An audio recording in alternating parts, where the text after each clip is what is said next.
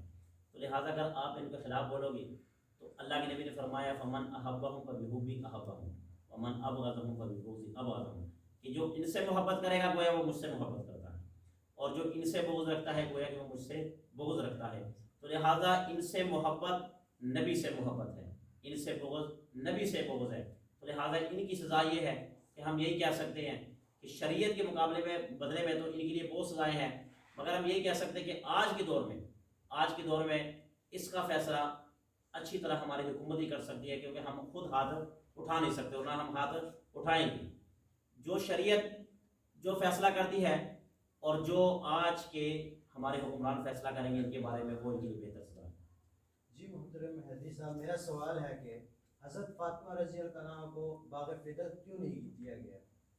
محترم سامعین کرام، بھائی کا سوال یہ ہے کہ حضرت فاطمہ رضی اللہ عنہا جو نبی کریم صلی اللہ علیہ وآلہ وسلم کی سب سے چہیتی بیٹی تھی، حضرت علی شیر خدا کی بیوی تھی، حسنین کریمین جو جنت کے شہزادے ہیں ان کی ماں تھی، ان کو باغ فتق میں حصہ کیوں نہ دیا گیا؟ بھائی بات یہ ہے کہ جس وقت حضرت فاطمہ رضی اللہ عنہ حضرت صدیق اکبر رضی اللہ عنہ کی دہلیز پر گئی اور جا کر باغ فتق مانگا، یہ روایات میں ملتا ہے کہ انہوں نے مانگا، تو انہوں نے یہ بتلایا کہ فاطمہ جو انبیاء ہوا کرتے ہیں ان کی جو وراثت ہوتی ہے، ان کی وراثت وہ جگہ نہیں ہوا کرتی، علم ہوا کرتی ہے. تو وہ پلٹ کر واپس آ گئی تھی. اور اگر آپ یہ کہیں گے کہ یہ بات سراسر غلط ہے، ان کے ساتھ ظلم ہوا، ان کے ساتھ غلط ہوا، تو ٹھیک ہے، پھر ہم آپ کی بات مان لیتے کہ اگر ان کے ساتھ ظلم ہوا تو جس وقت علی شیر خدا رضی اللہ عنہ، حضرت علی شیر خدا جب خلیفہ بنے، تو جب آپ خلیفہ بنے اس وقت حضرت علی شیر خدا رضی اللہ عنہ نے باغ فدق کا حصہ ان کو کیوں نہ دیا؟ ٹھیک ہے، ان کو کیوں نہ دیا؟ اور اگر آپ کا یہ سوال پلٹ کر آ جائے گا کہ اس وقت حضرت فاطمہ تو دنیا سے چلی گئی تھی، اگر دنیا سے چلی گئی تھی اور واقعتاً چلی گئی تھی، کیونکہ نبی پاک صلی اللہ علیہ وسلم کے دنیا سے جانے کے بعد 6 ماہ بعد وہ بھی دنیا سے چلی گئی تھی، تو کم سے کم بیوی کا جو حصہ ہوتا ہے وہ شوہر کا ہوتا ہے، اور جو شوہر کا ہوتا ہے وہ بچوں کا ہوتا ہے. تو آپ کو چاہیے تھا کہ آپ کی بیوی کا جو حصہ ہے جس پر حضرت ابوبکر نے قبضہ کیا ہوا تھا، نہیں دے رہے تھے آپ کے بقول، تو حضرت علی شیر خدا کو چاہیے تھا کہ وہ حصہ اٹھا کر حسنین کریمین کے دے دیتے. ایسا ہی ہے، مگر جب حضرت حسنین کریمین کو نہیں دیا، خود بھی نہ دیا، اپنی اولاد کو بنا دیا، تو اس بات کی علامت کیا ہے کہ وہ باغ فدق نہیں بنتا تھا. کیوں؟ اب آپ ایک اور بہت بڑی دلیل دینے لگا ہوں، اس پہ انشاءاللہ کسی تفصیلی بات کروں گا کہ ایک مرتبہ حضرت فاطمہ ابوبکر کی دہلیز پر آئی ہے، باغ فدق کا حصہ مانگنے کے لیے واپس لٹا دیا گیا، اور ایک دفعہ حضرت نبی پاک صلی اللہ علیہ وسلم کے پاس آئی ہے، کچھ مانگنے کے لیے واپس لٹا دیا گیا. وہ واقعہ آپ کو یاد ہوگا کہ نبی کریم صلی اللہ علیہ وسلم کے پاس کچھ غلام آئے تھے، یاد ہے؟ صحابہ کرام آئے تھے، سب نے لے لی. حضرت فاطمہ کہی ہے کہ یا رسول اللہ مجھے بھی دے دیے، میرے ہاتھوں میں چھالے پڑ گئے. آپ نے ہاتھ دکھائے کہ یا رسول اللہ دیکھیں چکی پیس کر میرے ہاتھوں میں چھالے پڑ گئے، تو مجھے بھی کچھ غلام عطا کر دیجیے. تو اللہ کے نبی نے ان کو کیا کہا کہ میں آپ کو تسبیحات دیتا ہوں، تسبیحات دے کر ان کو واپس لٹا دیا گیا نا. اگر وہاں پر ابوبکر پر اعتراض ہوتا ہے کہ ابوبکر نے ظلم کیا ہے، واپس لٹا دیا، تو مجھے یہ بتاؤ کہ جس کے جگر کا ٹکڑا ہے، جب وہ غلام تقسیم کر رہے تھے ان کو یہ نہیں پتا کہ میں نے اپنی بیٹی کو بھی حصہ دینا؟ ٹھیک ہے، اگر وہاں سے خالی ہاتھ لوٹ کر آئیے صرف تسبیحات لے کر، تو وہاں پر کیا فتویٰ لگاؤ کہ نبی نے ظلم کیا، نبی نے جبر کیا، باقیوں کو دے دیے؟ اگر آپ یہ کہو گے کہ صدیق اکبر نے ظلم کیا ہے اور صدیق اکبر کو فاطمہ سے پیار نہ تھا، عشق نہ تھا، محبت نہ تھی، تو مجھے یہ بتاؤ کہ نبی پاک صلی اللہ علیہ وسلم کو کیا محبت نہیں تھی اپنی بیٹی کے ساتھ؟ تو جب نبی پاک نے فرمایا میرے دل کا جگر کا ٹکڑا ہے، جو اس کو تکلیف پہنچائے گا وہ نبی کو تکلیف پہنچائے گا، اور جو نبی کو پہنچائے گا وہ کس کو پہنچائے گا؟ اللہ کو. لہٰذا اس دلیل سے بھی واپس لوٹی، اس دلیل سے بھی واپس لوٹی. تو صدیق اکبر نے جو کیا وہ نبی پاک صلی اللہ علیہ وسلم کی سنت کے مطابق کیا، طریقے کے مطابق کیا، کہ جو چیز نہیں ہے تو وہ نہیں. بابا جی